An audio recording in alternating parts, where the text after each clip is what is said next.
Analyzing algorithm running time RAM model. So I was discussing with last class that RAM model is vital because we are not considering any multi-processor systems. We have only one processor. Okay, assuming that we have only one processor, because when parallel computing comes into the picture, situation will be different. We are not going into that. Okay, you are not writing algorithm. We are not developing algorithm for parallel processing system. That I already have mentioned in the last class.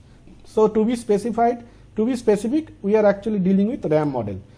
Now, analyzing an algorithm has come to mean predicting the resources that algorithm requires. Now, main resources, what are the resources an algorithm will normally takes?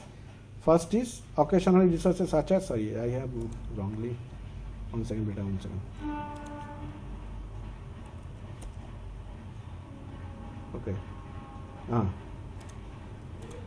So here analyzing an algorithm takes a lot of few resources. Out of those few resources, main resources are memory, communication bandwidth, and computer hardware. Okay, so our primary concern, but most often it is computational time. So computational time is the main resources that we are looking at. Memory also is a problem. Communication bandwidth is also a problem. Now communication bandwidth, when it will come? Online algorithms which are working online, cloud and all these things. Then also if connection is poor, then how your algorithm will work? Like if you take, let us say, Amazon Web Services, if you are using GPUs, let us say you have taken GPU's help to processing your algorithm. So for that, if bandwidth is poor, then you cannot, you will be having poor results. Okay, and then hardware. If hardware is not there, then how do you test that your algorithm is correct? So these three things are important, but most importantly, computational time is the vital. So before you can analyze an algorithm, you must have a model of implementation technology that we will use, including the model for resources of the technology and their cost. So random access machine model of computation is considered for analyzing algorithm. So random access model we will consider in across all our syllabus and all our course. Random access model is the model that we are working on. Okay, and in the RAM model, instruction executed one after another, sequential. One after another means sequential. It's not parallel with no concurrent operations. Assumption on RAM model, there are some assumptions. What are they? The data types in the RAM model are integer and floating point numbers. Working with input size n, we typically assume that the integers are represented by C n log n bits of the sum count. That means binary bits we are considering right now. It is binary. In RAM model, caches or virtual memories are not considered. So you cannot have caches and virtual memory which are extra things. So only thing is that it is integer and floating point, and mostly it is binary bit level execution we are discussing. Okay, so that is what RAM model assumes. These are the underlying assumptions. Now let us come to the insertion sort. Let us analyze the time. So here you can see that it has started from j equal to 2 to length, full length it is going, and the key equal to aj. Okay, that means that means a2. Here it will be a2. It will start from first value of key will be a2. Okay, and then insert a2 into the sorted order of a1 to 1. Okay, and then I becomes so here is the full algorithm we have, and by this process we are actually able to insert the element in proper location in sorted order. Now here, what is the cost? So this fellow, first line of the algorithm is going, let us say cost is C1. So every time these are all constant costs, constant time, C1, C2, C3, C4, C8. Okay, nothing is infinity. Okay, everything is constant cost. So first one takes C1 time. C1, let us say what is the cost? C1 cost. So this is cost, sorry, cost 1, cost 2, cost 3, like that. So this is it is a comment written over here. So comment never takes any cost, zero cost. Remaining all are having some cost, C1, C2, C3, C4 until C8. So for goes j goes j equal to 2 to length. So because it is going full length, so it is n. It is going full length, it is n. And you see the first element has been skipped. That means the 1, first element. J is not 1, J is 2. That's why key equal to AJ. So in this process, we will lose at least one element. I mean, one element will be skipped over here. That's why it is n minus 1. Although n and n minus 1 doesn't, when we are calculating the time, these two actually same. Okay, we should not be bothered about if this is 8, this is 9, this is 7. So 7 and 8 is not a problem. Maybe if it is, let us say 1 lakh, then it will be 99,999, right? So doesn't matter at all. But here we have skipped 1 and we have started from, you have taken the full, and here that's why it is n minus 1, and then here everything is n minus 1 time it will go, and then this while loop takes, let us say 2 to n it takes, because every time, so this while loop has to be active for all element of j.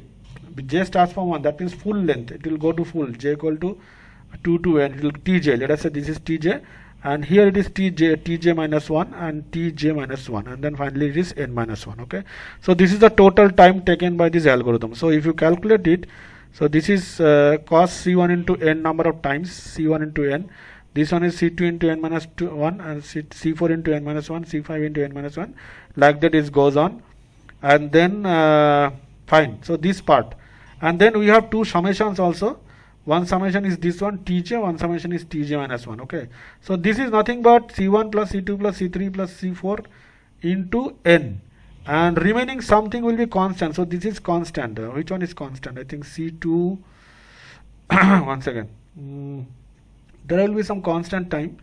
From here it will come c2 into n minus c2, and then c4 into n minus c4. Those are the constant terms, so we can ignore this constant time.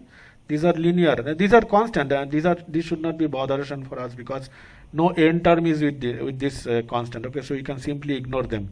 So we will be bothered about this one. So this is, you can see, so we can express this running time as a an plus b. So this is nothing but ax plus y for constant a and b, that depends on the some constant cos ci. It is thus linear function. This is linear, no problem.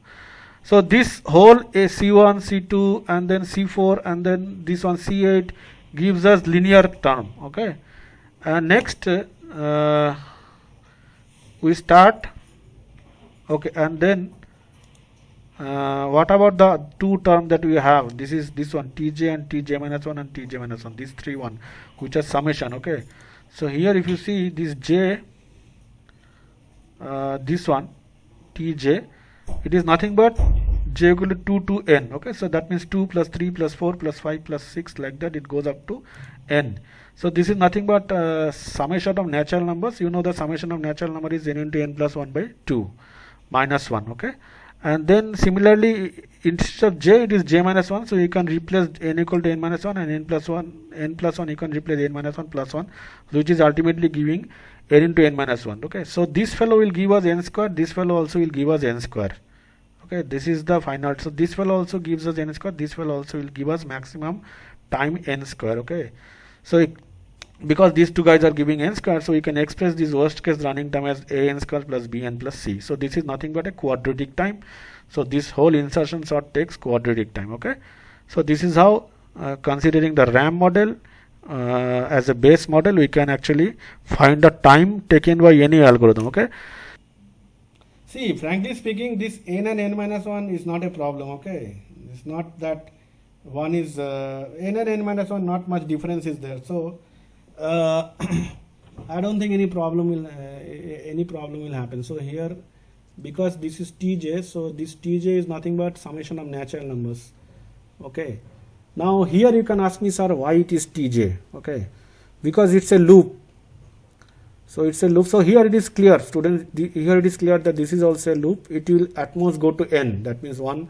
So how many times this loop can happen? So j equal to 2, 3, 4, 5, 6, 7, 8, 9, n. That's all, n. This is n. Okay, now for one n here, this loop will again occur n times. So that's why it is like tj they have taken. Okay, so it is not that it is not like this for loop. This for loop is not like this for loop, right? So at the worst case, this for loop y I equal to 0, this fellow, because this for loop though it will consume n time, not a problem. But here also it is bringing another 1, 2, 3, 4, 5, 6 up to n. Na? So for j equal to 2, this whole loop will work. J equal to 3, this whole loop will work. This j equal to 4, whole loop will work. Whatever may be this condition, we do not know. This condition is not very strong condition, because I is greater than 0. So many times it will fail. This fellow will fail many times, students. Are you getting or not? When it will fail, students? which condition it will fail. In this case, if you see this fellow is not strong, because let us say 5 2 4 and then I have 8 9 10. So let us say up to 4 this loop is going good, this is working, this fellow is working, this line number 5 6 and 7, 5 2 4. After that, let us say I have element 9 10 11. So 9 is already sorted, so this will be not a valid statement, it will be false. So this 6 and 7 line won't work at all, right?